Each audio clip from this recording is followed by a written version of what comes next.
მეგობრებო, დღეს მინდა ვისაუბრო ჰორტენზიას, ანუ ჰიდრარგიას გასხვაზე და აქ რა არის საყურადღებო, ანუ დრო, როდის გავსხავთ ჰორტენზია. ჩვენ და დაუკვირდეთ თუ როდის ყვავილობს ჩვენი ჰორტენზია. თუ ჩვენი ჰორტენზია ყვავილობს ადრე გაზაფხულზე, მაშინ ჩვენ ყოველთვის ვსხავთ მას ზაფხულში ყვავილობის დამთავრების შემდეგ.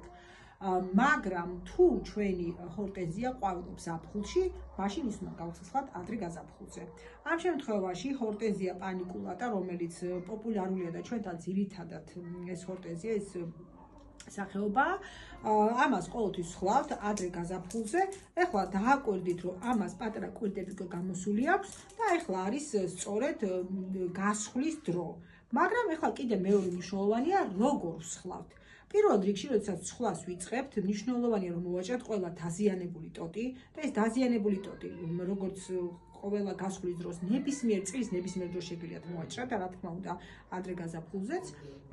შემდეგ თუ რომელიმე ტოტები ერთმანეთთან გადახლართულია, ერთმანეთს გადაჯვარგინებული, ხამ შემთხვევაში ჩვენ ესეთი ტოტები არ აგვაქვს, აუცილებელია რომ იქ დავტოვოთ, ვთქვათ, უფრო სწორად მდგომი ტოტი და არა ირიბად წასული, ყოველთვის ვჭრით, ანუ რომელიც უკეთეს ტოვებ და უარეს ვჭრით და ამ დანარჩენი არის უკვე ტოტების დამოკლება. ეხლა რამდენად ვამოკლებ ტოტებს და რა ადგილას ვჭრით ტოტებს, აი ეს არის ძალიან მნიშვნელოვანი.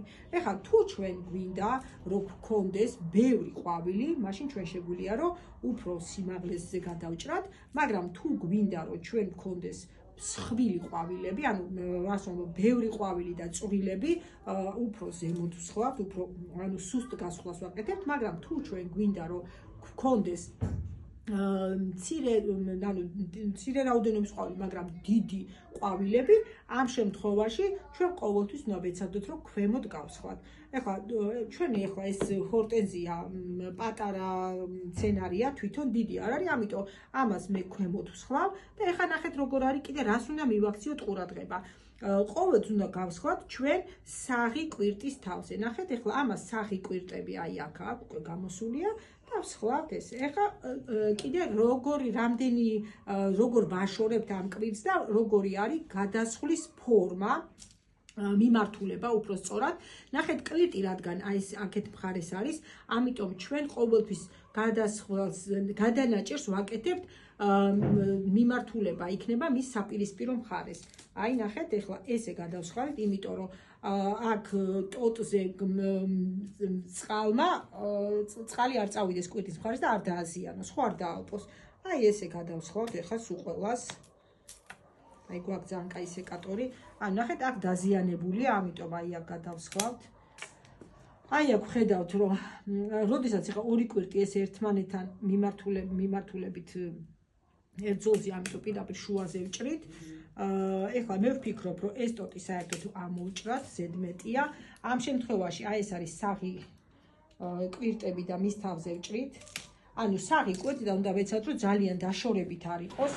ეხლა ეს თან ვეცადოთ, რომ ფორმაც შეუნარჩუნოთ, ხო? ეხლა ნახეთ, ეს კვირტი მიდის შიგნით, ამიტომ ამას მთლიანად ამოვჭრით, იმიტომ რომ ჩვენ არ გვინდა რომ ეხლა შიგნით წავიდეს. ამასაც აი შეხედეთ, ეხლა ეს არის ესე მოვჭრით და ეხლა დავაკვირდებით, აი ესეც საღი კვირტებია, ამიტომ აი ესე, სულ ეს არის ეხლა, აი ნახეთ, ეხლა კიდე რა არის მნიშვნელოვანი. ეხლა ჩვენი ახალგაზრდა მცენარეა და ამიტომ ამას არ აქვს ძალიან მსხვილი ტოტები. თუ როდესაც მცენარე უკვე ასაკში შედის და მსხვილი ტოტები ამოსდის ძალიან ძირიდან, შეგიძლიათ რომ ის მსხვილი ტოტები ძირიდანვე ამოჭრათ, რადგან ამით თქვენ ხელს შეუწყობთ ახალგაზრდა ტოტების ამოსვლას, რომელიც ქვემოდანვე იქნება დაფოთლილი და მოყვავილი და გექნება ძალიან ლამაზი ბუჩქი.